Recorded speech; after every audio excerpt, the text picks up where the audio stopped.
Tom Miller stood frozen in his barn doorway at dawn, staring at the bloody drag marks that led to something moving in the darkness above. What the starving bobcat had pulled through his barn doors during the night would force him to question everything he knew about the ruthless laws of nature. Before we continue, don't forget to subscribe to the channel, like the video, and comment where in the world you're watching from. Let's go. The October moon hung low over Miller's farm in rural Pennsylvania, casting silver shadows across the weathered barn that had stood for 3 generations. Inside the farmhouse, Tom Miller slept fitfully, unaware that something extraordinary was unfolding in the darkness just beyond his bedroom window. Something that would challenge everything he thought he knew about the wild creatures that shared his land. A desperate mother, driven by instincts deeper than survival itself, was about to make a choice that would leave an entire community questioning the boundaries between wild and tame, between fear and compassion, between what nature demands and what the heart allows. The scratching started around midnight. It was subtle at first, barely audible over the wind that whistled through the gaps in the old barn's wooden planks. But it was persistent, rhythmic, the sound of something being dragged across rough ground with determined effort.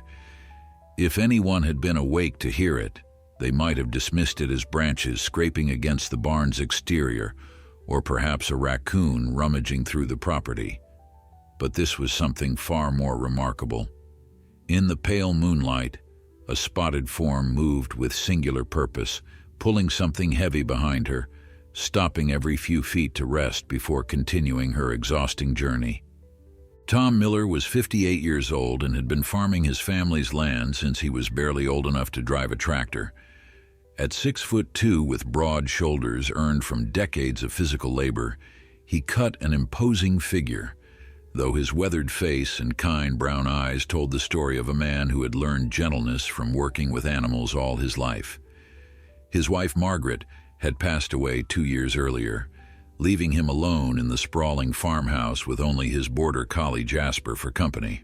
His daughter Emily, a veterinarian practicing in Philadelphia, called every Sunday without fail, but the farm felt emptier than it ever had in all his years there. The 100-acre property had been in the Miller family since 1897, passed down from Tom's great-grandfather, who had cleared the land with nothing but determination and a team of horses. The main barn, a magnificent structure of hand-hewn beams and fieldstone foundation, had weathered countless storms and sheltered generations of livestock. Tom had scaled back his operations in recent years, keeping only a small herd of dairy cows, some chickens, and a few goats that Margaret had loved. The upper level of the barn, once packed with hay, now stood mostly empty, its vast space home to nothing but swallows' nests and the occasional barn owl. On this particular night, Tom had gone to bed early, exhausted from repairing fence posts along the northern property line. He had noticed signs of wildlife activity lately, tracks near the creek that suggested a bobcat had taken up residence somewhere in the wooded areas bordering his farm. Pennsylvania's bobcat population had been making a steady recovery, and while Tom appreciated seeing the native wildlife return, he also knew to be cautious. A hungry predator could wreak havoc on his chickens, and he had already lost 2 hens the previous month to what he suspected was a fox. What Tom didn't know was that the bobcat whose tracks he had seen was far more than just another predator passing through his property. She was a young female, barely 3 years old, and she was carrying something far more precious than any meal she might hunt. Beneath her spotted coat, swollen with late-stage pregnancy, she carried the next generation, but she also carried a burden that transcended her own species, a weight that spoke to something universal in the language of motherhood. The bobcat had been watching the farm for weeks, observing the rhythms of human activity from the safety of the tree line. She had learned when the farmer emerged each morning, when he tended his animals, when lights went out in the farmhouse. She had studied the barn with particular interest, noting how its doors often stood slightly ajar, how it offered shelter from the increasing cold of autumn nights. Most importantly, she had seen that it was largely unused, a safe haven that the humans rarely entered after sunset. Her own den, a hollow beneath a fallen oak tree 2 miles into the woods, had been compromised when a black bear had wandered too close, investigating the area for its own winter preparations. The disturbance had forced her to abandon what should have been a perfect birthing site, and with her time drawing near, she needed to find shelter quickly. The approaching winter promised to be harsh, and her weakened condition from weeks of inadequate hunting made her desperate. She was starving, her ribs visible beneath her coat despite the pregnancy, her movements slower than they should be for a predator in her prime. But it wasn't her own condition that drove her on this moonlit night. It wasn't even the urgent need to find a safe place for her imminent delivery. What pulled her forward, step by exhausting step, was something she carried in her jaws, something that weighed her down and made her journey infinitely more difficult. Something that by all laws of nature she should have ignored or worse. Yet here she was, dragging her precious cargo across open ground, risking exposure and exhaustion, driven by an instinct that transcended the boundaries of her own species. The barn door stood partially open, just as she had observed during her reconnaissance. She paused at the threshold, her keen senses alert for any sign of danger. The familiar sense of hay, livestock, and old wood filled her nostrils. More importantly, there was no fresh scent of the human or his dog. Satisfied, she resumed her task, pulling her burden through the opening and into the shadowy interior. The journey up the wooden ramp to the barn's second level took the last of her strength, but she persevered, knowing that height meant safety, that elevation meant protection from ground-dwelling threats. By the time the moon reached its zenith, she had completed her mission. In the far corner of the barn's upper level, hidden behind stacks of old wooden crates and forgotten equipment, she had created a sanctuary. And there, in the darkness, she finally released what she had been carrying. The sound that emerged was not what one might expect from a wild predator's catch. It was something that would have stopped Tom Miller's heart if he had heard it. Something that would change everything when dawn finally broke over Miller's farm. Tom woke to Jasper's urgent whining at 5:30 in the morning, earlier than usual even for a farm dog with a reliable internal clock. The border collie stood at the bedroom door, his black and white coat catching the dim light from the hallway, his brown eyes fixed on his master with an intensity that spoke of something more than routine morning hunger. Tom groaned and swung his legs out of bed, his joints protesting the cold October air that had seeped into the old farmhouse overnight. He reached for his flannel robe, the one Margaret had given him their last Christmas together, and shuffled into his worn boots. Outside, the first hints of dawn painted the eastern sky in shades of pink and gold, the kind of morning that Margaret would have called breathtaking. Tom stood on the porch for a moment, breathing in the crisp autumn air, watching his breath form small clouds in the cold. Jasper danced impatiently at his feet, then bolted toward the barn, which was unusual behavior for a dog that typically waited for his master's lead during morning chores. Tom frowned, his farmer's instincts immediately alert to anything out of the ordinary. The barn door stood wider than he remembered leaving it, though he had to admit his memory wasn't what it used to be. He had been distracted the night before, preoccupied with thoughts of Emily's upcoming visit and the repairs that still needed finishing before winter truly set in. Jasper had already disappeared inside, and Tom could hear the dog's excited barking echoing through the structure's interior. That was definitely not normal. Jasper was trained to be calm around livestock, and this level of agitation suggested something unexpected. Tom quickened his pace, his hand instinctively reaching for the heavy flashlight he kept just inside the barn entrance. The interior was dim despite the growing daylight outside, the high windows of the old structure allowing only filtered illumination to reach the ground floor. The cows in their stalls shifted nervously, responding to Jasper's continued barking from somewhere above. Tom's heart rate increased as he realized the sound was coming from the upper level, the area he rarely visited anymore since he no longer stored hay there. The wooden stairs that led to the second floor creaked under his weight, each step echoing in the vast space. He could hear Jasper now, not just barking but whining, the kind of sound the dog made when he encountered something that confused rather than threatened him. Tom reached the top of the stairs and swept his flashlight across the dusty expanse. Jasper stood about 30 feet away, near the far corner behind the old equipment, his tail wagging uncertainly as he looked back at Tom and then toward whatever had captured his attention. Tom approached slowly, his boots loud against the wooden planks. His flashlight beam caught movement, something that made him freeze mid-step. A pair of glowing eyes reflected back at him from the darkness, yellow-green and unmistakably feline. The bobcat was larger than he expected. Though he could see, even in the poor light, that she was emaciated, her spotted coat stretched over visible ribs. But it was her position that made Tom's breath catch in his throat. She was curled protectively around something, her body forming a living barrier between Tom and whatever lay behind her. The bobcat didn't flee, which was Tom's first indication that something was very wrong. Wild bobcats avoided humans at all costs, yet this one held her ground despite the presence of a full-grown man and a dog. Her ears were flattened against her skull, and a low growl rumbled from her throat, but there was something desperate rather than aggressive in her posture.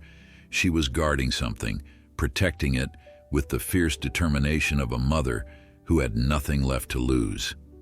Tom slowly knelt down, making himself smaller and less threatening. He called Jasper to his side, and the well-trained dog obeyed immediately, though he continued to whine softly. Tom's eyes had adjusted to the dim light, and what he saw made his heart skip a beat. Behind the bobcat, nestled against her swollen belly, were 5 tiny shapes, but they weren't bobcat kittens. The sounds they made, weak mewing cries that grew stronger as they responded to the commotion, were unmistakably domestic. They were barn kittens, probably no more than a few days old, their eyes still closed, their fur matted and damp. Tom sat back on his heels, his mind struggling to process what he was seeing. The starving, heavily pregnant bobcat hadn't come to his barn to hunt his chickens or raid his livestock. She had come here carrying a litter of abandoned kittens in her mouth, one by one if the timeline made sense, dragging them to safety with the last of her strength. The implications of such behavior made his throat tight with emotion. This went against everything he understood about wild predators. Bobcats were solitary hunters, fiercely territorial, driven by survival instincts that should have made them see smaller felines as competition or even prey. Yet here was undeniable evidence of something different. The kittens, clearly domestic barn cats based on their coloring, showed no signs of injury. The bobcat had carried them carefully, placed them in the warmest corner she could find, and now guarded them as fiercely as if they were her own offspring. Tom noticed something else that made the scene even more poignant. There was an old horse blanket in the corner.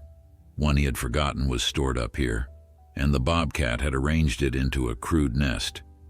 She had prepared a birthing place not just for herself but for the orphaned kittens she had rescued. Tom remained motionless, watching as the bobcat's attention shifted between him and the kittens.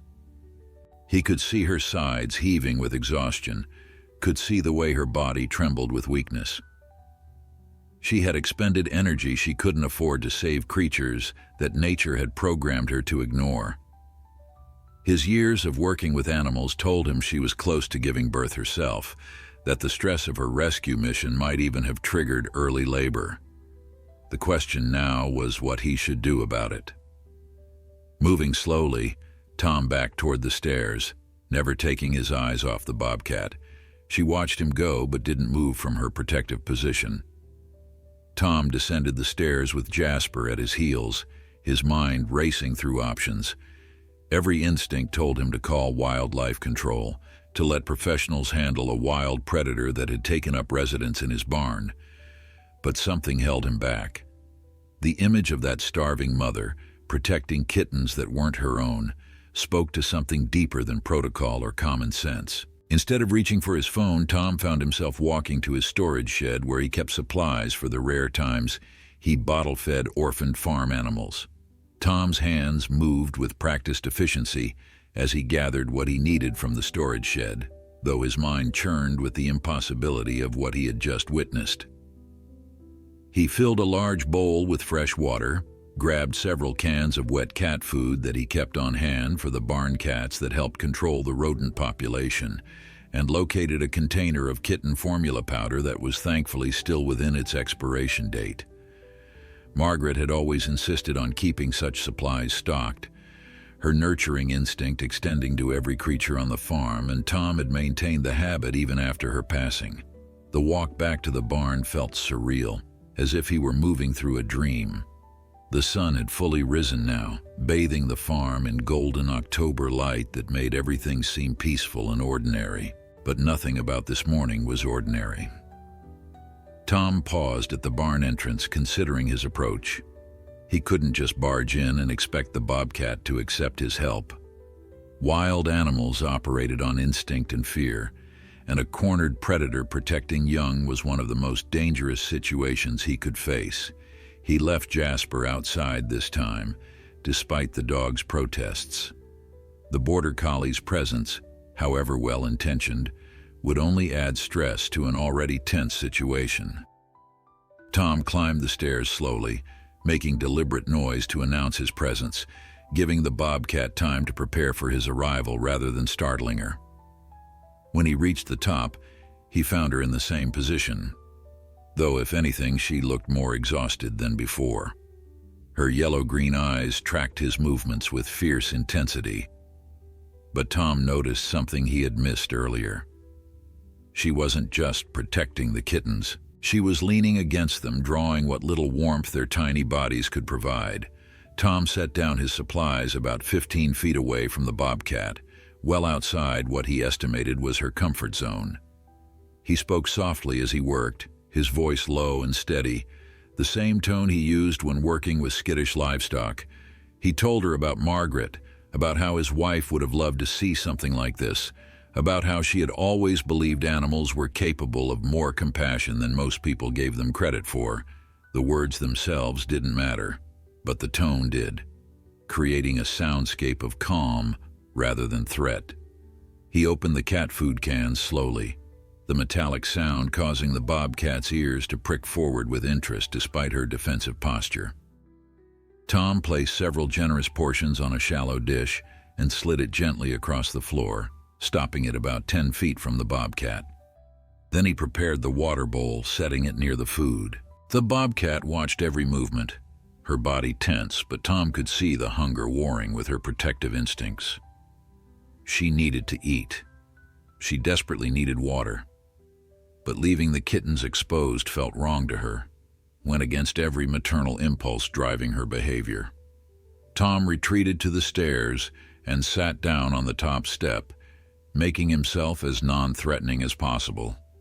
He pulled out his phone, not to call anyone but to occupy himself, to show through his body language that he posed no immediate threat.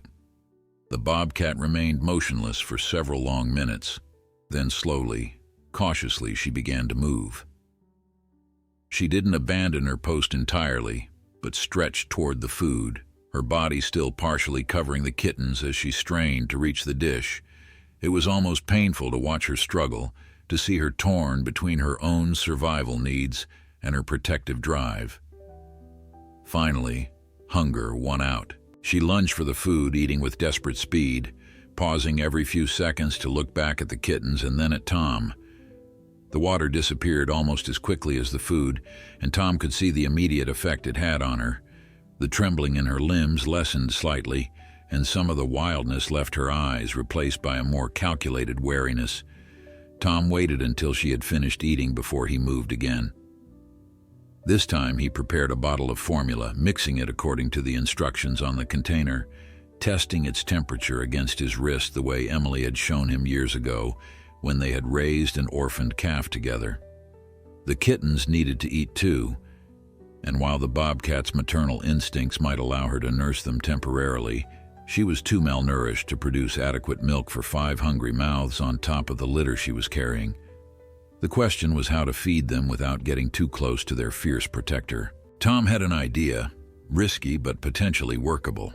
He called down the stairs for Jasper, and the border collie bounded up immediately, his tail wagging with relief at being included again.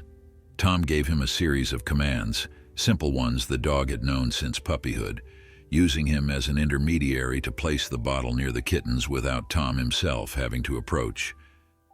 The bobcat watched this maneuver with obvious confusion, her head tilting slightly as the dog carefully carried the bottle in his mouth and placed it near the kittens before retreating to Tom's side. It was perhaps the strangest collaboration of species Tom had ever witnessed, and he made a mental note to tell Emily about it, knowing she would hardly believe him without photographic evidence, but in this moment getting proof seemed far less important than ensuring the survival of everyone involved. One of the kittens, slightly larger than its siblings and marked with orange tabby stripes, had begun to cry more insistently, its tiny mouth opening and closing in search of food.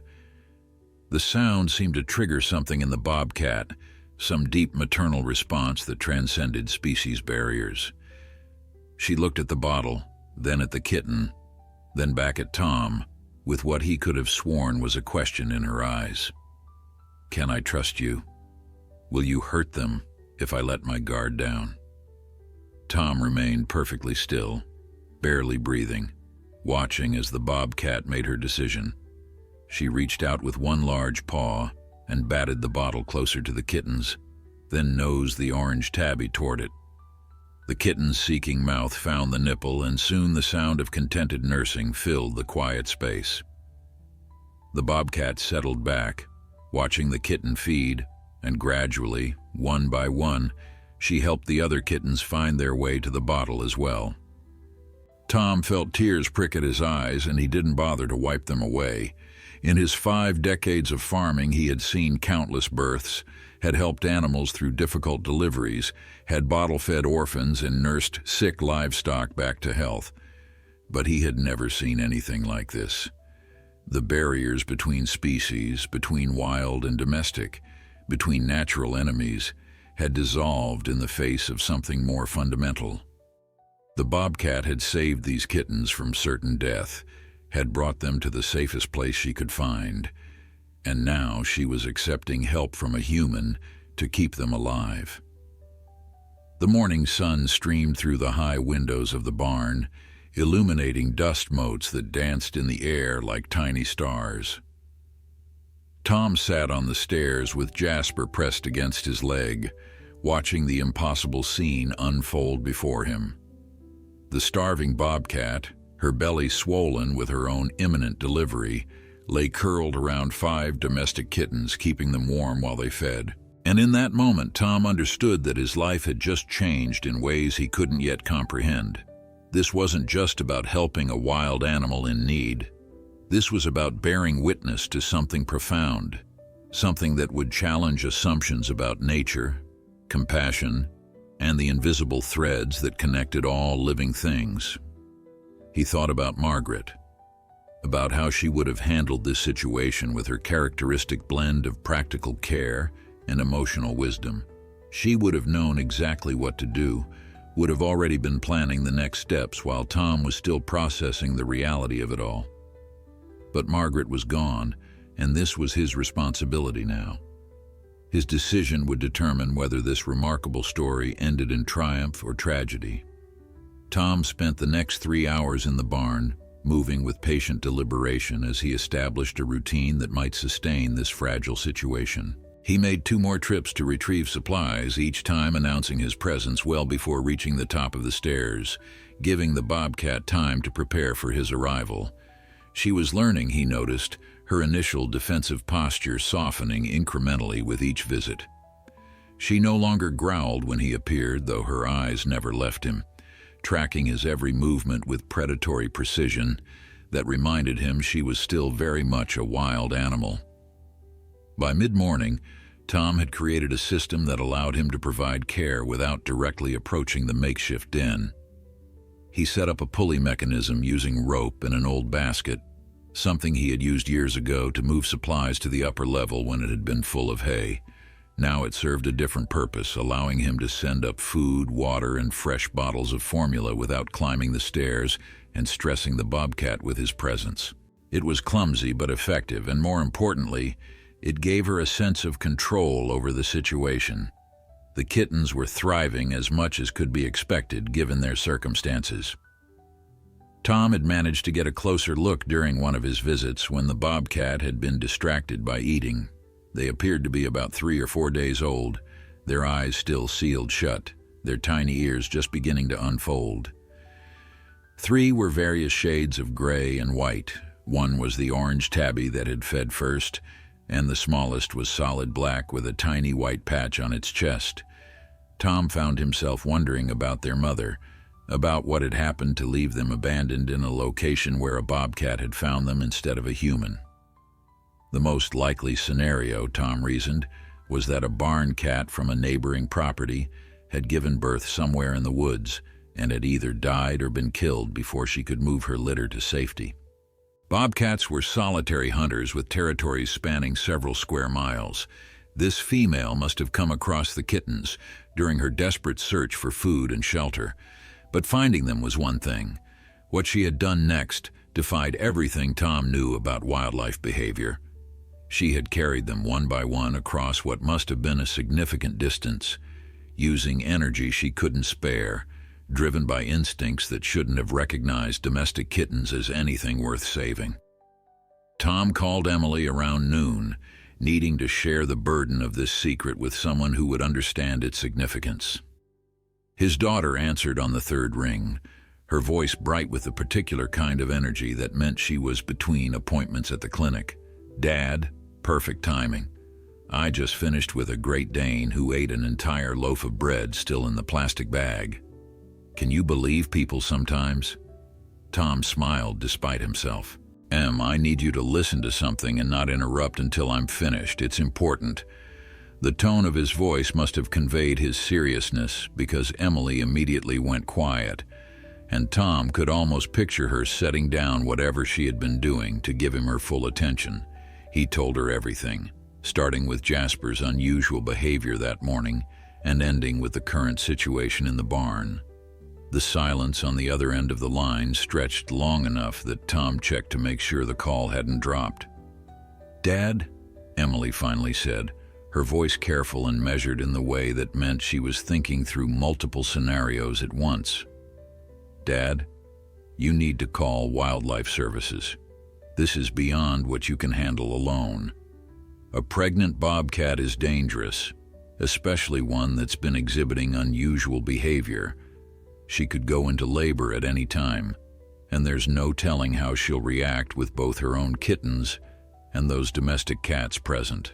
Tom had expected this response, had prepared his argument during the hours of watching and waiting. "I know what I should do, Em, but I'm telling you, if we bring in strangers with nets and tranquilizers, if we traumatize her any more than she already has been, she might abandon all of them. Or worse. I've seen animals do terrible things when they're cornered and terrified. Right now we have a delicate balance. She's accepting my help, or at least tolerating it. That's more than we could hope for under normal circumstances." "These aren't normal circumstances," Emily countered. "Dad, I love that you want to help, but you're romanticizing wild animal behavior. Bobcats don't adopt domestic kittens. It's probably just seeking warmth from them, using them as living hot water bottles until she gives birth. Once her own kittens arrive, her hormones will shift, and those domestic cats will become competition for resources at best and a potential threat at worst." Tom bristled at the suggestion that he was being naive. He might not have Emily's veterinary degree, but he knew animals. "I'm watching her clean them, Em. Actual grooming behavior. She noses them toward the bottle when they cry. That's not just seeking warmth, that's maternal care, and you know it." There was another long pause, and Tom pressed his advantage. "Come up this weekend like you planned. See for yourself. If you still think we need to call it in after you've observed her behavior, I'll make the call myself."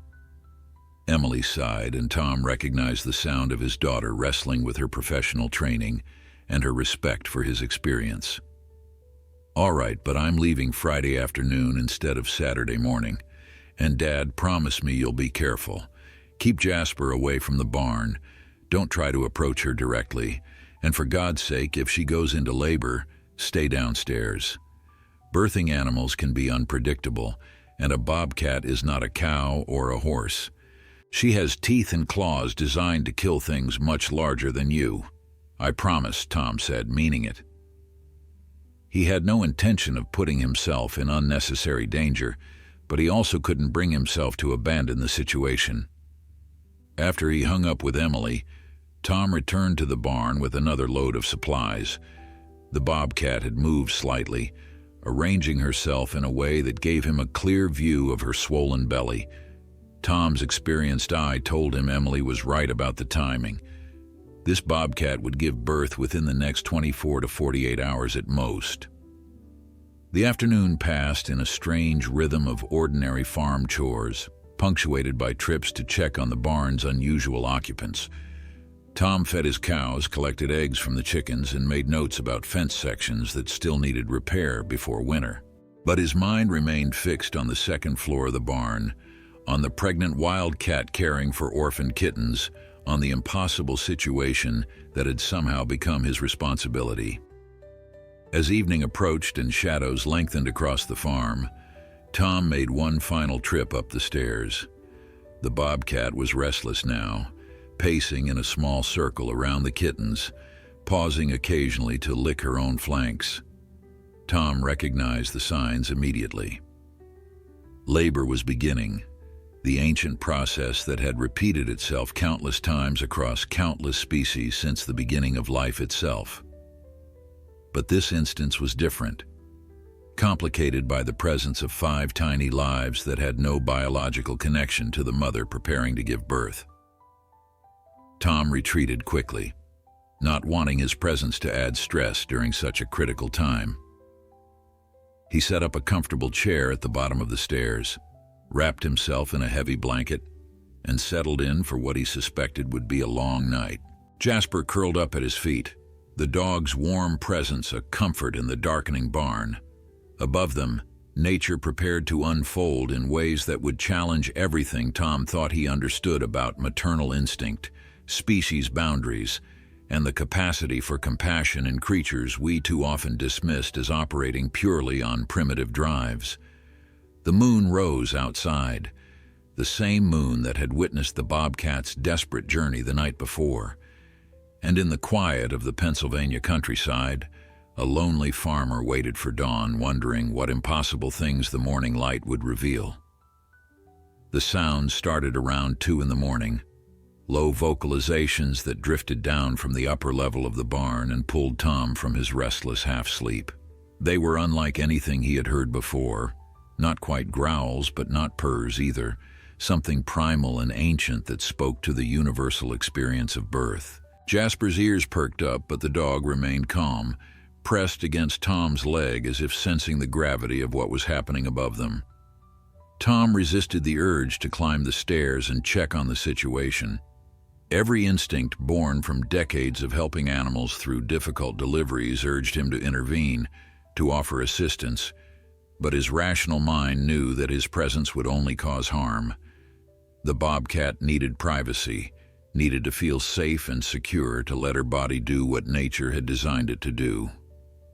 So Tom stayed where he was, listening to the sounds of new life entering the world, feeling helpless and awed in equal measure. The process took nearly 4 hours. Tom tracked time by the gradual shift in the quality of darkness outside the barn windows, watching as black softened to deep blue and then to the pale gray that preceded dawn. The vocalizations from above changed character as the night progressed, becoming more urgent at times, then falling into periods of quiet that worried Tom more than the sounds themselves. He had attended enough births to know that silence could mean complications, but he forced himself to remain patient, to trust that the bobcat's body knew what to do. As the first rays of sunlight began to penetrate the barn's upper windows, a new sound joined the others. It was high-pitched and reedy, the unmistakable cry of a newborn kitten. Tom felt his chest tighten with emotion, relief flooding through him like a physical force. The first cry was followed by another, and then another, each voice distinct and demanding. The bobcat's own kittens had arrived, and they were making their presence known to the world. Tom waited another hour before attempting to climb the stairs, wanting to give the mother time to clean her newborns and establish nursing. When he finally ascended, moving with exaggerated care to announce his presence, the scene that greeted him took his breath away. The bobcat lay on her side, her body curled in a protective C-shape. Against her belly, barely visible in the dim morning light, were 4 tiny spotted forms, their fur still damp and dark, their eyes sealed shut just like the domestic kittens that surrounded them. She had arranged them together. That was the detail that struck Tom with the force of revelation. The bobcat hadn't separated her biological offspring from the domestic kittens she had rescued. Instead, she had integrated them into a single group, creating what appeared to be a unified litter of 9 kittens. The newborn bobcat kittens were noticeably smaller than the domestic cats, despite being the same species as their mother, a reminder that bobcats, while larger than house cats as adults, started life at a similar size. The mother herself looked exhausted but alert, her yellow-green eyes tracking Tom's movements as he carefully placed fresh food and water at his usual distance. He had also brought a heating pad, one designed for outdoor use, thinking that the extra warmth might help the newborns regulate their body temperature in the drafty barn.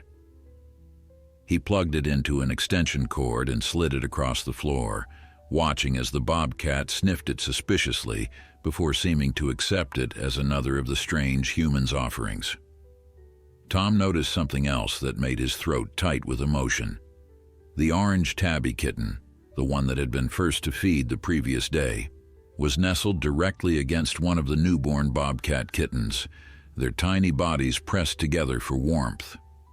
The visual of spotted wild fur against orange domestic fur should have been jarring, a violation of natural order, but instead it seemed perfectly right, as if this was exactly how things were meant to be. He took several photos with his phone, knowing Emily would want documentation but also needing evidence for himself, proof that this impossible thing was really happening. The images wouldn't fully capture what he was witnessing, couldn't convey the profound sense of witnessing something that transcended normal animal behavior. But they would serve as a starting point for the conversation he knew was coming.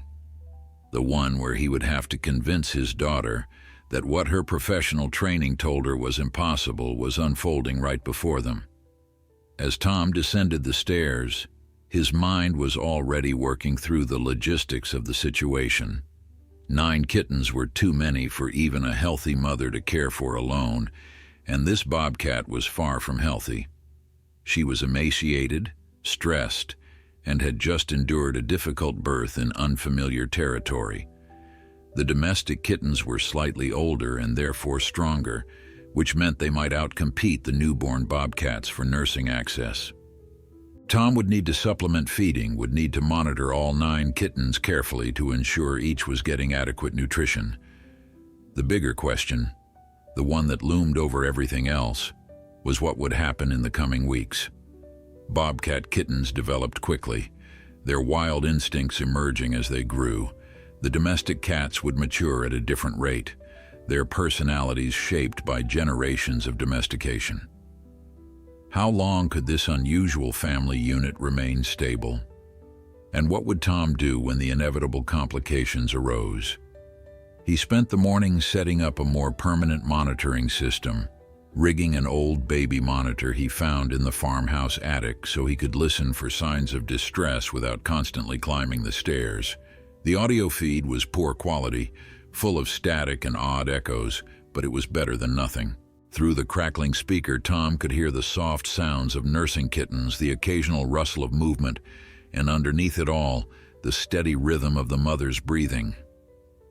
Tom called Emily again at midday, needing to share the news of the births. She answered quickly, her voice tense with concern. She had clearly been waiting for his call. Did she make it through? The labor? Tom smiled at his daughter's immediate focus on the medical aspects, her veterinary training rising to the forefront even as she tried to maintain professional distance. She did.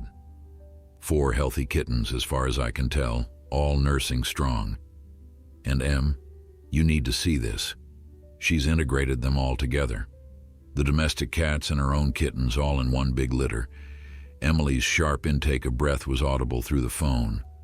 Dad, that's actually not that unusual in some species.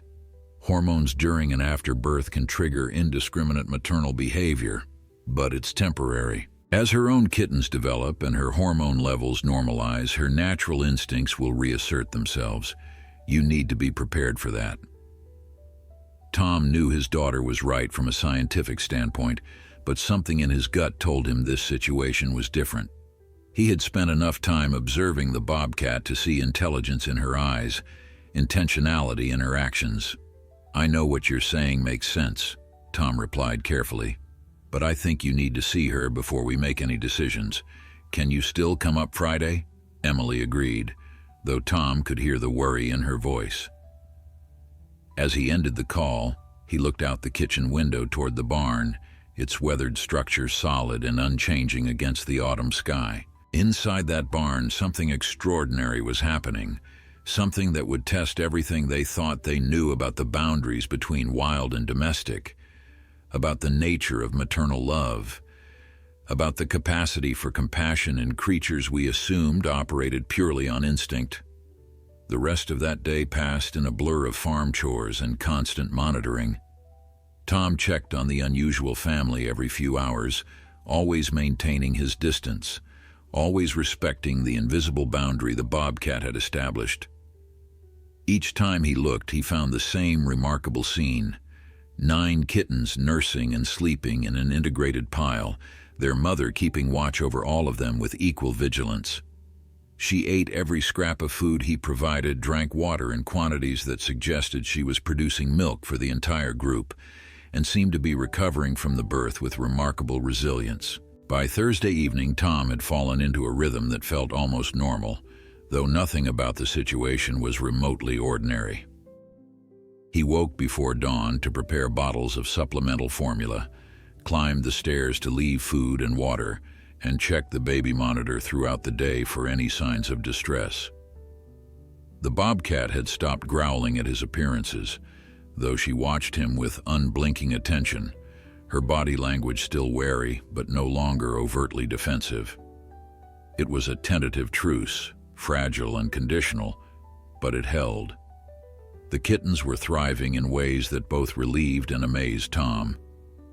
The domestic cats, with their 3-day head start on development, were noticeably more active than the newborn Bobcat kittens, their tiny bodies wiggling and crawling with increasing coordination.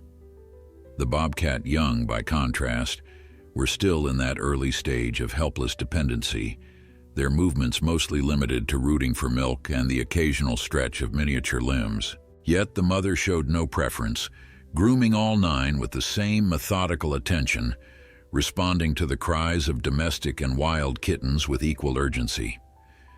Tom had begun to notice distinct personalities emerging even in these early days. The orange tabby, whom Tom had started calling Rusty in his mind, was bold and demanding, always first to find the milk whether from bottle or mother. The tiny black kitten with the white chest patch, Shadow, was the opposite, quiet and often found at the edges of the pile until her siblings shifted and made room. The 3 gray and white domestic cats formed a little cluster within the larger group, while the 4 Bobcat kittens seemed content wherever they ended up in the constantly rearranging pile of fur and tiny paws. What struck Tom most forcefully was the Bobcat mother's patience. He had raised enough litters of farm animals to know that motherhood was exhausting under the best circumstances.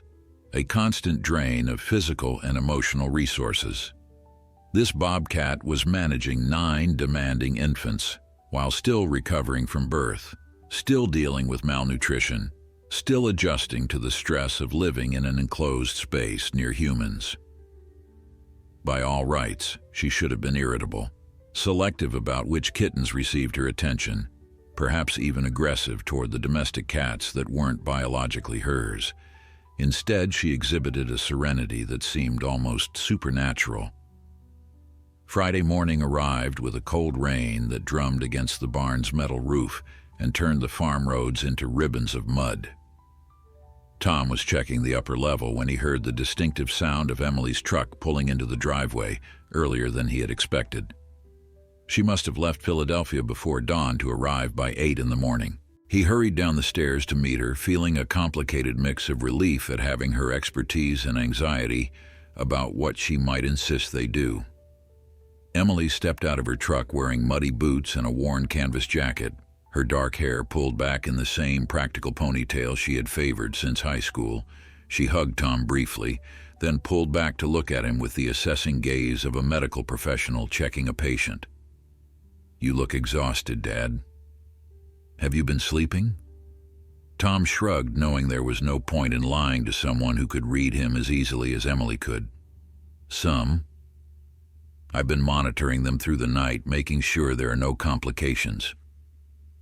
Emily grabbed her veterinary bag from the truck, and Tom noticed she had brought additional supplies, formula and bottles, medications, even a small cage that could be used for transport. She was preparing for multiple scenarios, he realized, including the one where she convinced him they needed to separate the kittens and call in wildlife services. His jaw tightened with determination. She needed to see what he had seen, needed to understand that this wasn't a temporary hormone-induced behavior, but something deeper. They walked to the barn together, Emily's professional demeanor firmly in place. Tom briefed her on the situation as they walked, providing details about feeding schedules, the mother's condition, and his observations of how she interacted with the mixed litter. Emily listened without interrupting, but Tom could see the skepticism in her eyes, the way her lips pressed together in that particular expression that meant she was withholding judgment until she had examined the evidence herself. At the bottom of the barn stairs, Tom put a hand on Emily's arm. "She's going to react to you differently than she does to me. We've established a routine, but you're new. We need to go slowly, let her get used to your presence." Emily nodded, her expression softening slightly. "I know how to approach wildlife, Dad. I do this for a living." Tom smiled apologetically. "I know, kiddo. I just want you to understand how delicate this balance is." They climbed the stairs together, Tom leading the way. As they approached the corner where the bobcat had made her den, Emily's sharp intake of breath told Tom she had spotted the unusual family. The bobcat's ears flattened at the appearance of a stranger, and a low warning growl rumbled from her chest, but she didn't move from her protective position curled around the pile of kittens. Tom could see Emily taking in every detail with her trained eye, cataloging the mother's physical condition, counting the kittens, observing their arrangement and behavior. They stood in silence for several long minutes, just watching. The rain continued to drum on the roof above them, creating a white noise that somehow made the scene feel even more intimate. Tom saw the moment when Emily's professional skepticism began to crack, when the evidence before her eyes started to override what her training told her was impossible. It was subtle, a slight relaxation in her shoulders, a softening around her eyes, but Tom knew his daughter well enough to recognize the shift. One of the bobcat kittens had begun to mew, a tiny sound of hunger or discomfort. The mother immediately responded with a soft chirp and shifted to give the kitten better access to nurse. But in moving, she displaced the little black domestic cat, Shadow, who began to cry in turn. Without hesitation, the bobcat nosed Shadow back into the pile and repositioned herself so both kittens could nurse comfortably. It was such a small gesture, so automatic and natural. But Tom heard Emily's breath catch as she witnessed it. They retreated down the stairs without speaking, and Tom led Emily to the farmhouse kitchen where he had coffee waiting. They sat at the old wooden table, the same one where Tom had shared countless meals with Margaret, where Emily had done her homework as a child, where family decisions had always been made. Emily wrapped her hands around her coffee mug, staring into the dark liquid as if it might contain answers to questions she didn't know how to ask. "That's not normal," she finally said, her voice quiet. "Dad, nothing about what I just saw is normal. Bobcats are solitary animals. They're territorial. Their maternal instincts should be highly specific to their own offspring, especially this soon after giving birth. The hormones that drive maternal behavior are species-specific for a reason. What she's doing, it shouldn't be possible." Tom took a sip of his own coffee, letting Emily work through her thoughts without interruption. "But she's doing it anyway," Emily continued. "She's nursing domestic kittens. She's integrating them into her litter completely. She's not just tolerating them or using them for warmth. She's actively caring for them as if they were her own." Tom leaned forward, his voice earnest. "So what do we do?" Emily met his eyes, and Tom saw the internal struggle playing out across her face. She was torn between her training, which surely told her to call wildlife services, and the evidence of something extraordinary happening right here on the farm. By the book, we should contact the state wildlife department. This bobcat should be in a rehabilitation facility where she can be properly monitored and eventually released back into the wild. The domestic kittens should be taken to a shelter where they can be socialized and adopted out. "And what does that do to her?" Tom asked quietly. "What does it do to the kittens she rescued? We separate a family she fought so hard to create. We traumatize an already stressed animal, and we destroy what might be one of the most remarkable examples of interspecies compassion anyone has ever witnessed." Emily rubbed her temples, the gesture so reminiscent of Margaret that Tom's heart ached. "You're asking me to go against every protocol I've been trained to follow. I could lose my license if something goes wrong. If she becomes aggressive, if the kittens aren't getting proper nutrition, if there are health complications we're not equipped to handle here." Tom reached across the table and took Emily's hand, the way he had done when she was a little girl facing difficult decisions. "I'm not asking you to abandon your professional judgment. I'm asking you to use it. You're the expert here, Em. You tell me what they need and I'll make it happen. We can monitor them closely, weigh the kittens daily, watch for any signs of distress or malnutrition. At the first indication that something's wrong, we make the call, but give them a chance, give her a chance to show us what's possible." Emily was quiet for a long moment, her coffee growing cold in her hands. Finally, she looked up at Tom with an expression that combined resignation and determination in equal measure. 1 week.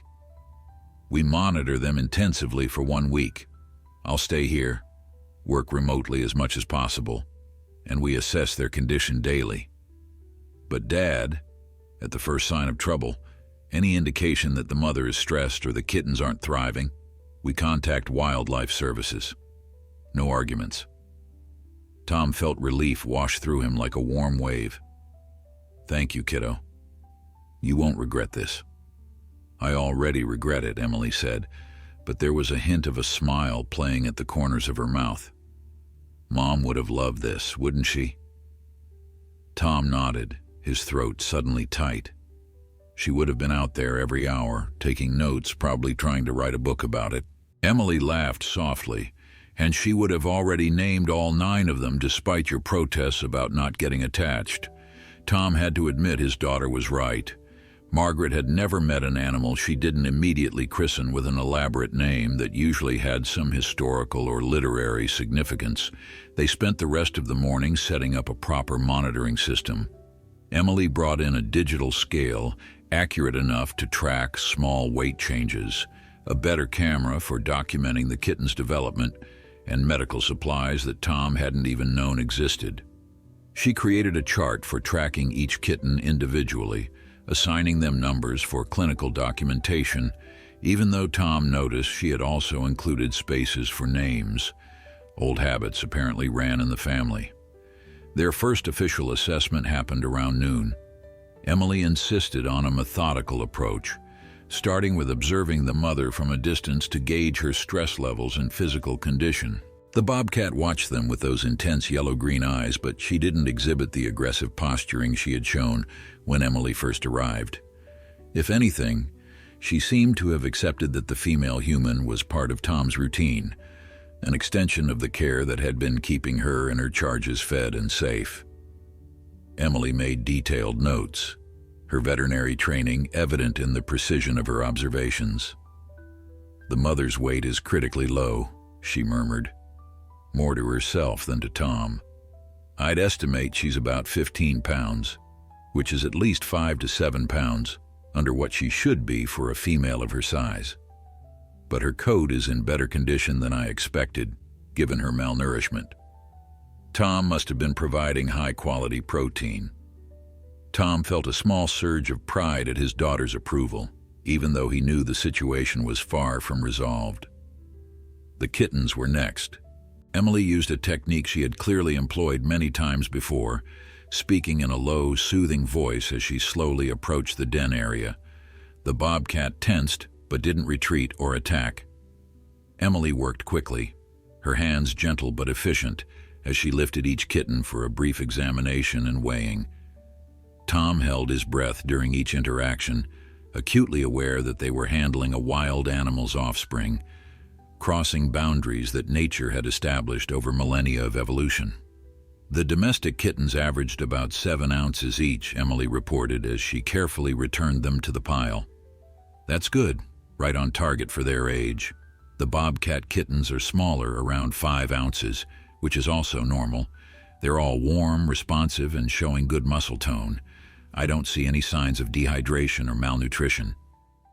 Tom let out a breath he hadn't realized he'd been holding. "So they're okay?"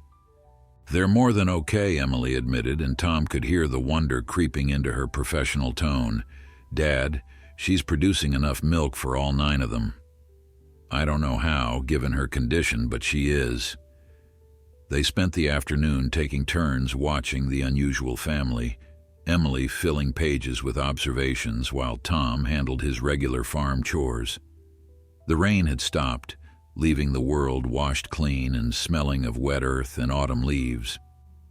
Tom found himself pausing frequently in his work, looking toward the barn with a sense of anticipation he hadn't felt in years. Something important was happening there, something that transcended the daily routine of farm life. By evening, Emily had relaxed enough to share some of her theoretical framework for what they were witnessing. Over a dinner of leftover stew, she explained how maternal hormones could sometimes create unexpected behaviors, how stress and survival situations could override normal species-specific instincts. But even as she laid out the scientific explanations, Tom could tell she was grasping for ways to rationalize something that defied easy categorization. "The thing is," Emily said, pushing food around her plate, "there are documented cases of animals adopting young from other species, dogs nursing kittens, cats raising baby squirrels, even wild animals occasionally taking in orphans.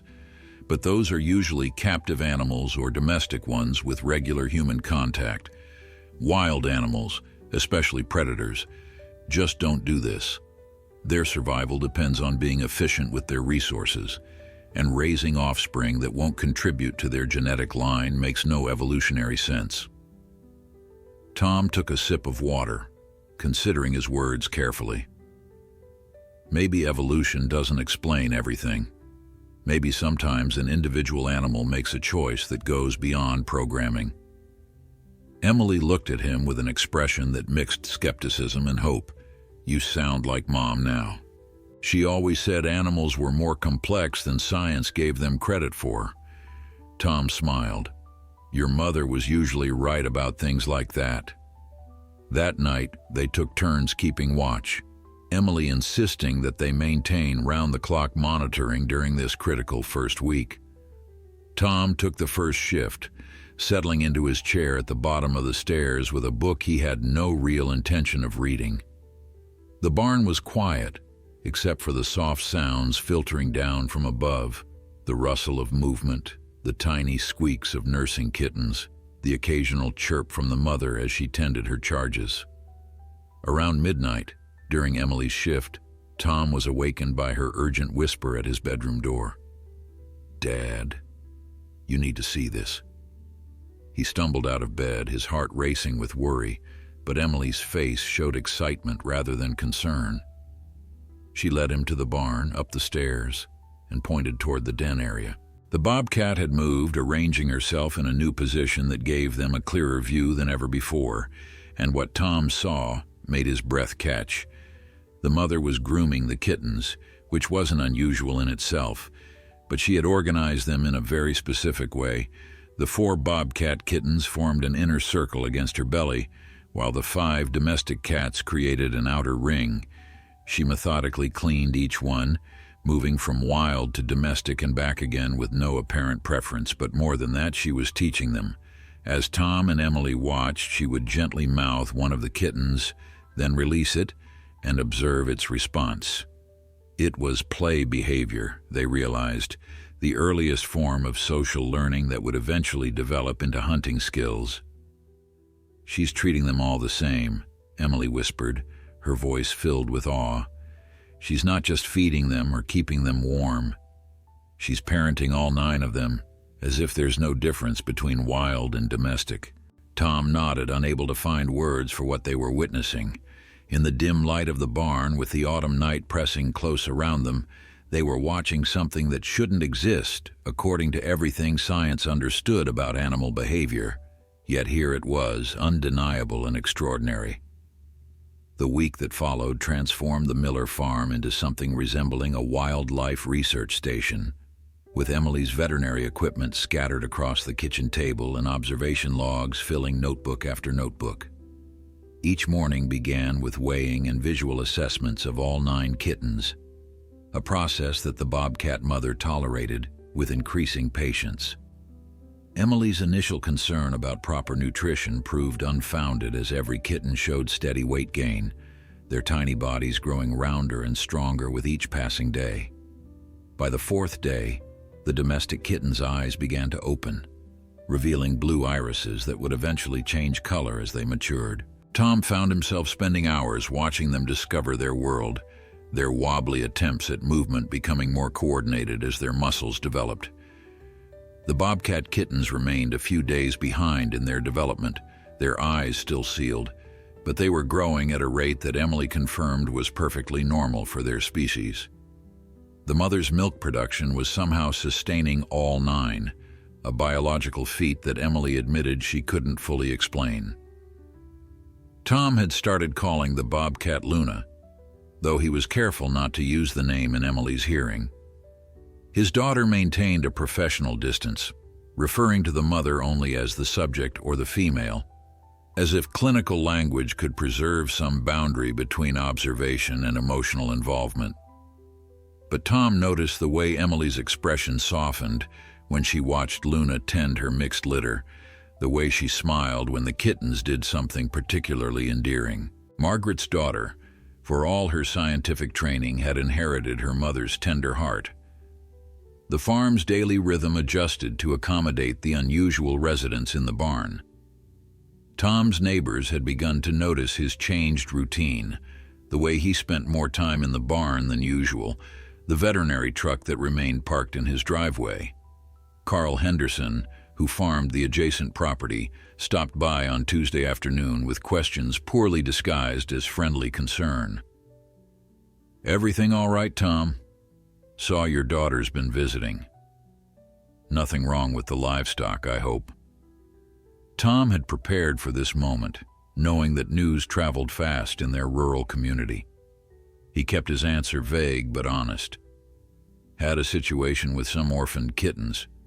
Emily's been helping me care for them." Carl's weather-beaten face creased with interest. "Kittens, huh? Betty was just saying we could use a good barn cat or 2. Ours passed last winter. Let me know when they're ready to be rehomed." Tom promised he would, though he had no idea what rehoming would look like for kittens raised by a wild bobcat. By midweek, Emily had documented behaviors that she admitted were unprecedented in the veterinary literature she had been consulting. Luna had begun teaching behaviors, gently correcting the kittens when they became too rough with each other, positioning them in specific ways during nursing that seemed designed to establish social hierarchy. Most remarkably, she showed no preference between her biological offspring and the domestic cats she had rescued. If anything, she seemed to give extra attention to Shadow, the smallest and weakest of the domestic kittens, positioning him where he would have the best access to milk. The weather had turned colder, autumn asserting itself with morning frosts that left the grass crunching underfoot. Tom had installed additional heating elements in the barn's upper level, creating a warm microclimate around Luna's den. The bobcat seemed to appreciate these efforts, spending less energy maintaining her body temperature and more on caring for the kittens. Her physical condition was improving dramatically now that she had reliable access to high-quality food and fresh water. The visible ribs that had made Tom wince when he first saw her were gradually disappearing under healthy muscle and fat. Thursday brought an unexpected development that tested everyone's nerves. Tom was in the barn conducting his afternoon check when Luna suddenly stood up, leaving all 9 kittens mewing in distress. She paced to the edge of her den area, her body tense, her attention fixed on something Tom couldn't see. Then he heard it too, the sound of wings flapping, large wings and the distinctive screech of a hawk. The predatory bird had entered through one of the upper barn windows, likely attracted by the sounds and smells of vulnerable young animals. Tom's farmer's instincts took over. He grabbed a wooden broom handle and waved it at the hawk, shouting to drive it away. The bird wheeled in the confined space, clearly disoriented, before finding the window and escaping back into the autumn sky. When Tom turned around, he found Luna had returned to her kittens, her body curved protectively over them, her eyes watching him with what he could have sworn was gratitude. It was a moment of connection that transcended species, a shared understanding between two beings who had both acted to protect the vulnerable young. Emily arrived minutes later, responding to Tom's text about the incident. She examined all 9 kittens carefully, checking for any signs of distress or injury, but found none. Luna had kept them safe, and Tom's intervention had eliminated the threat before it could escalate. As Emily made notes about the event, Tom noticed her hand was shaking slightly. "That was too close," she said quietly. "If that hawk had gotten to them, if Luna had panicked and scattered the kittens, we could have lost several of them." Tom nodded, feeling the weight of responsibility settle heavier on his shoulders. That evening, as they shared a quiet dinner, Emily brought up the question they had both been avoiding. "The week is almost up, Dad. We need to talk about what happens next." Tom set down his fork, meeting his daughter's eyes. "They're thriving, Em. Every metric you've measured shows they're healthy and developing normally. Luna is recovering her strength. What argument do we have for disrupting that?" Emily leaned back in her chair, her expression troubled. "The argument is that this isn't sustainable long term. Those bobcat kittens are going to grow into wild animals with wild instincts. The domestic cats will need socialization with humans if they're going to be adoptable. And Luna herself, she should be released back into her natural habitat once the kittens are weaned." Tom knew his daughter was right from a practical standpoint, but something in him rebelled against the idea of separating this unusual family. "They've bonded, Em. You've seen it. Those domestic kittens are learning behaviors from Luna that they would never learn from a domestic cat, and her own kittens are benefiting from the social interaction with a larger peer group. Can't we just see where this goes naturally?" Emily rubbed her eyes, exhaustion evident in every line of her body. "And what happens when the bobcat kittens start showing predatory behavior toward the domestic ones?" What happens when Luna's wild instincts reassert themselves and she sees those barn cats as competitors for resources? These were valid questions, ones Tom didn't have good answers for, but he also knew that what they were witnessing was rare and precious, a glimpse into possibilities that usually remained hidden. If we separate them now, he said slowly, we're making a choice based on fear of what might happen rather than responding to what is happening. Emily met his gaze for a long moment, and Tom saw his own uncertainty reflected in her eyes. Give them 1 more week, she finally said, but we start preparing for eventual separation. We need to begin socializing the domestic kittens with humans, need to start planning for Luna's release. We can't let this go on indefinitely just because it's extraordinary. Tom agreed, knowing it was the most he could hope for.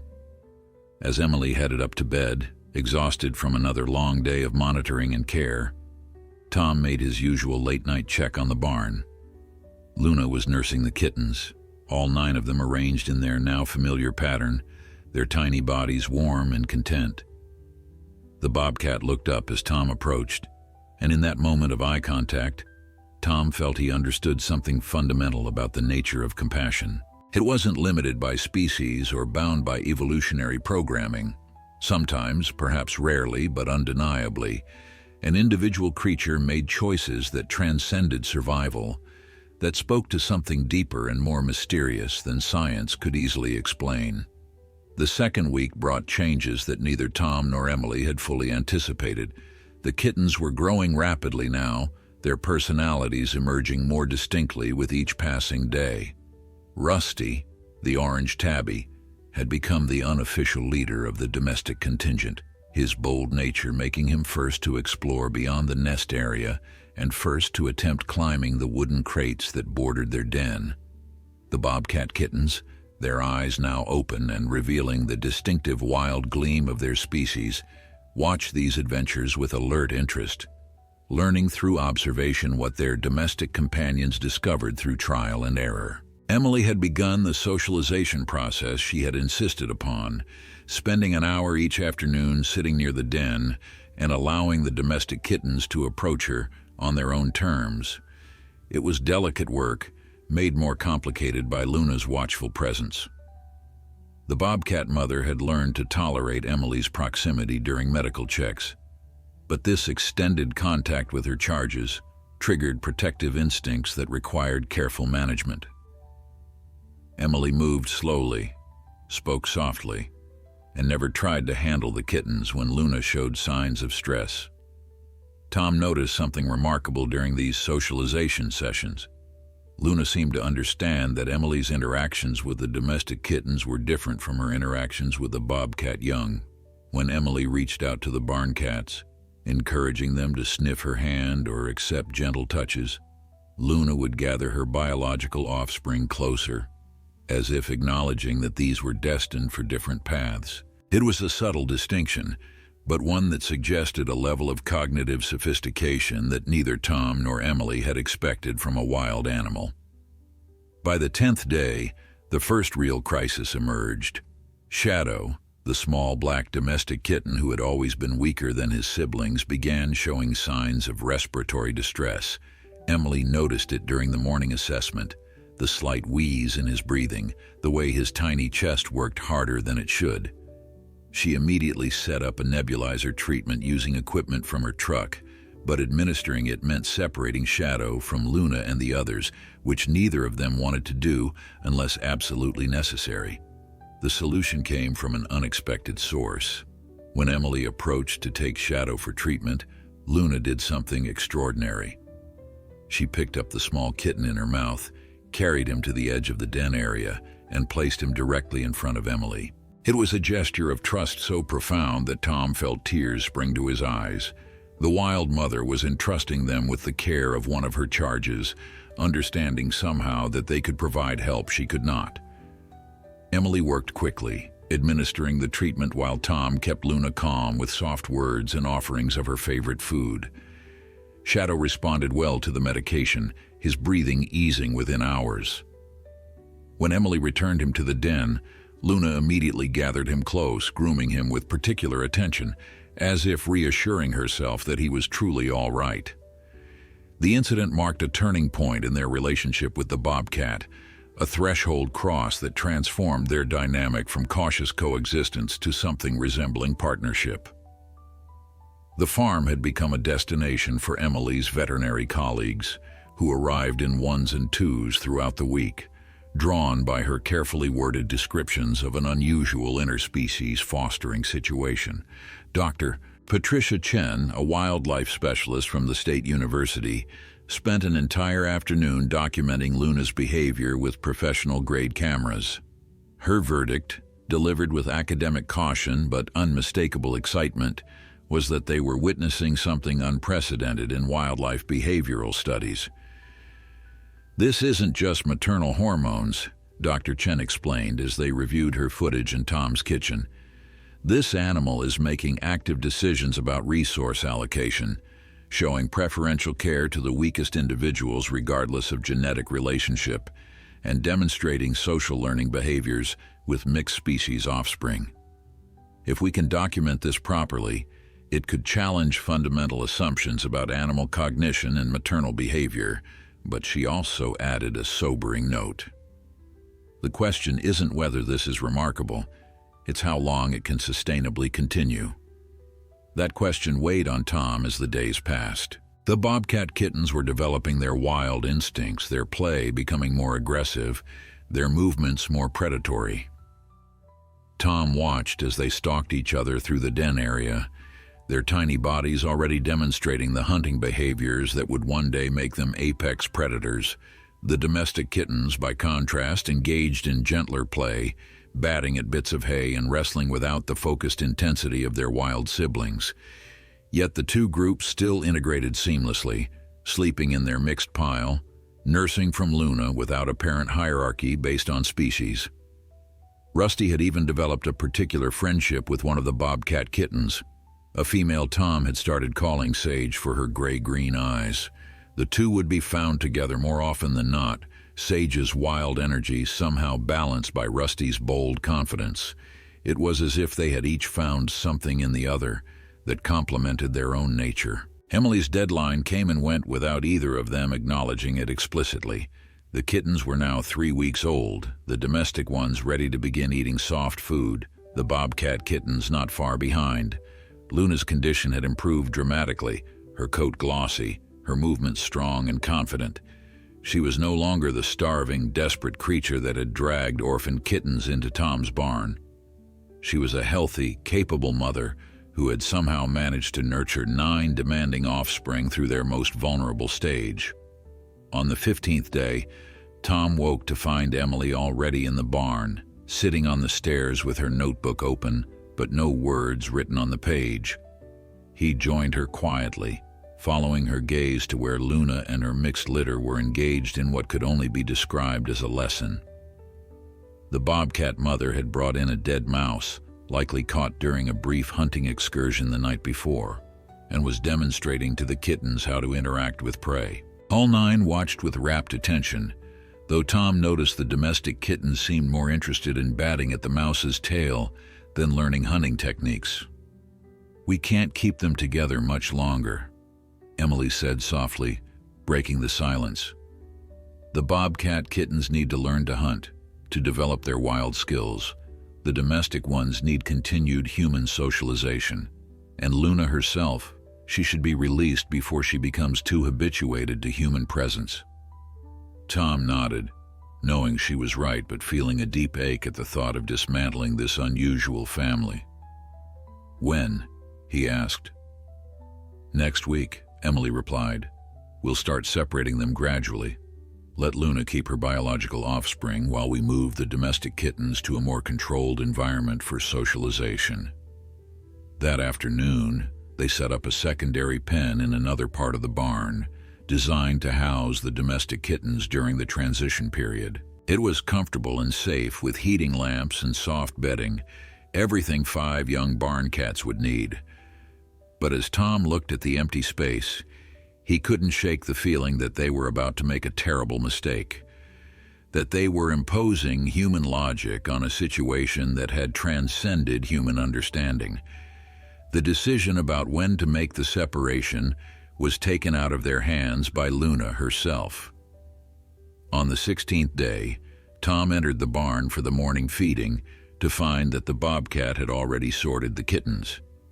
The 5 domestic cats were grouped on one side of the den area, while her 4 biological offspring were arranged on the other. She sat between them, her body language making it clear that she had made a choice. It was time. Emily arrived within minutes of Tom's call, her face a mixture of professional interest and deep emotion as she observed what Luna had done. The separation was so deliberate, so intentional, that it defied any explanation based on coincidence or instinct. The Bobcat mother had somehow understood that her charges were destined for different futures, and she was facilitating the transition on her own terms. It was perhaps the most remarkable thing they had witnessed in these extraordinary weeks, and that was saying something given everything that had come before. The transfer of the domestic kittens to their new pen was accomplished with surprising ease. Luna watched but didn't interfere as Emily carefully transported each one, starting with Rusty and ending with Little Shadow. The kittens mewed in confusion at being separated from their wild siblings, but they settled quickly in their new environment, huddling together for comfort just as they had in Luna's den. Tom noticed that Luna kept her own kittens close during the process, grooming them with focused attention, as if preparing them for their next stage of development. Over the following days, the barn became a study in parallel development. The domestic kittens thrived under Emily's careful socialization, learning to associate humans with safety and affection.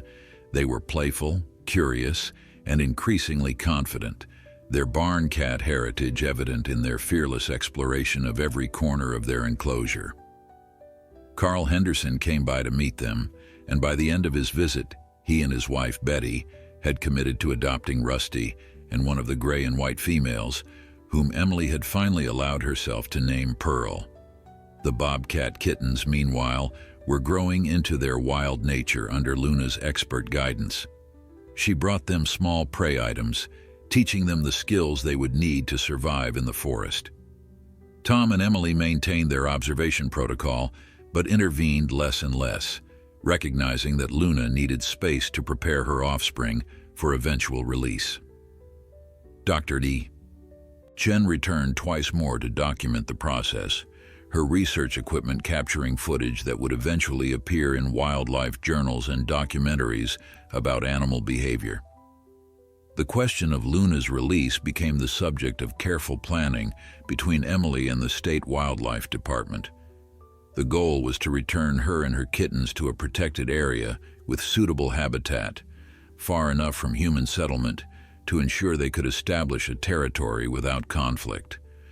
Dr. Chen had identified a location in the state forest that met all the criteria, a region with abundant prey and no resident bobcat population that might challenge Luna's presence. 3 weeks after the separation, on a crisp November morning, the day came for Luna and her kittens to leave the barn that had been their sanctuary. The Bobcat kittens were strong and healthy, nearly ready to begin learning to hunt on their own. Luna herself had regained full strength, her body sleek and powerful, showing no signs of the starvation that had driven her to such desperate measures weeks earlier. Tom stood back as the wildlife team, led by Dr. Chen, carefully transported the Bobcat family into specialized carriers designed for their release. Before they loaded the carriers into the transport vehicle, something extraordinary happened. Luna, who had been placed in her carrier first, made a sound that Tom had never heard from her before, a long, mournful cry that seemed to carry both grief and gratitude. The domestic kittens in their pen across the barn responded immediately, their tiny voices joining hers in a chorus that made every human present stand in awed silence. It lasted only a moment, this final communication between the wild mother and the orphans she had saved. But Tom knew he would remember that sound for the rest of his life. The barn felt empty after Luna and her kittens departed, despite the presence of the 5 domestic cats who remained in their pen. Tom found himself climbing to the upper level several times a day, looking at the space where the unusual family had lived, half expecting to see Luna's spotted form curled protectively around her mixed litter. Emily stayed another week to help with the continued socialization of the barn cats, but Tom could see that the departure had affected her deeply as well. The adoptions happened gradually over the following month. Carl and Betty took Rusty and Pearl, promising to send updates and photos. A young family from town adopted 2 of the gray and whites, charmed by their gentle nature and playful energy. Shadow, the smallest and most delicate, went to a retired schoolteacher who had experience with special needs animals and fell in love with his quiet personality. Tom watched each departure with mixed emotions, proud of how well the kittens had developed, but acutely aware of the extraordinary beginning that had shaped their lives. Dr. Chen's tracking data on Luna showed that the Bobcat family had established a successful territory in the state forest. The kittens were learning to hunt, and Luna herself had been observed making several successful kills. The data suggested that all 4 offspring would likely survive to independence, an unusually high success rate that Dr. Chen attributed to Luna's exceptional maternal skills and the extended period of protection she had been able to provide in the barn. 6 months after that October night, when Luna had dragged 5 orphan kittens into his barn, Tom received a package from Dr. Chen. Inside was a copy of her published research paper, titled Extraordinary Interspecies Maternal Behavior in Wild Bobcat, a Case Study. The paper detailed everything they had witnessed, complete with photos and video documentation, but what moved Tom most was the dedication, which read, "For Margaret Miller, who believed animals were capable of more than we imagined, and for Tom Miller, who gave them the space to prove her right." Emily came up that Sunday for dinner, as she did most weeks now. They sat in the kitchen, the same table where they had debated what to do about Luna, where they had tracked the kitten's development, where Margaret had once presided over family meals with her characteristic warmth. Tom showed Emily the paper, and they read through it together, reliving those remarkable weeks through Dr. Chen's careful scientific language.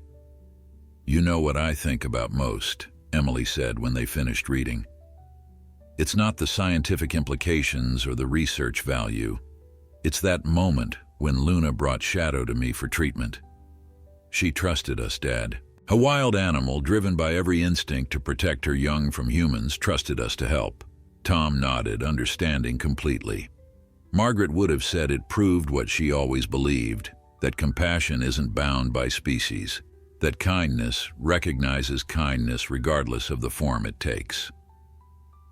The Miller farm continued its quiet rhythm through the changing seasons, but Tom often found himself pausing in his work to look toward the barn, remembering the impossible family that had briefly made it their home. He had learned something profound during those weeks, something that defied easy articulation, but changed how he saw the world. The boundaries between wild and tame, between natural and extraordinary, between what was possible and what was supposed to be possible, were far more fluid than he had ever imagined.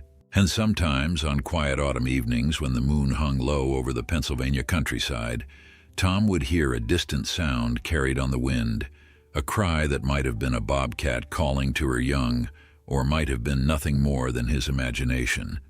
But real or imagined, it reminded him of Luna, of her desperate courage in saving orphaned kittens, of the trust she had placed in a lonely farmer and his daughter, of the proof that even in nature's harsh world, compassion could flourish in the most unexpected places in the most unlikely hearts.